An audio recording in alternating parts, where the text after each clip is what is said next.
मी श्रुती आणि स्वागत आहे तुमचं माझ्या चॅनलमध्ये। आज मी देवीसाठी हार बनवणार होती। सो या छोट्या गौरीच्या फुलांचा देवीसाठी मी सुंदर असा हार बनवला। नैवेद्यामध्ये मी बनवणार होती बासुंदी। सो त्याची सुद्धा मी इकडे तयारी करून घेतली। मधल्या वेळामध्ये स्वतःसाठी थोडासा चहा बनवला आणि चहा पिऊन घेतला। हे सगळं झाल्यावरती मग मी देवीची पूजा केली आणि आज तिसरा दिवस होता। तिसऱ्या दिवशी आपण चंद्रघंटा मातेला पूजतो। सो तिच्यासाठी आज दुधाचा नैवेद्य दाखवायचा होता, तो दाखवला आणि बासुंदी बनवली होती त्याचा सुद्धा नैवेद्य देवीला दाखवला।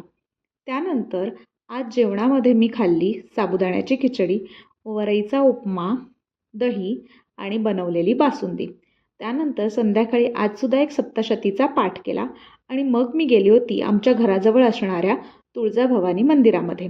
तिथे इतकी सुंदर रांगोळी काढली होती, पण तिथे लाईट नसल्यामुळे मला छान अशी व्हिडिओ घेता आली नाही। संसारी अनाथनाथे अंबे करुणा विस्तार। देवीची आरती केली, नैवेद्य दाखवला आणि आज मी जेवणामध्ये बनवली होती उपवासाची भाकरी, भोपळ्याची भाजी आणि बरंच काही। सो आजच्यासाठी इतकंच। भेटूया नवीन ब्लॉगमध्ये। बाय।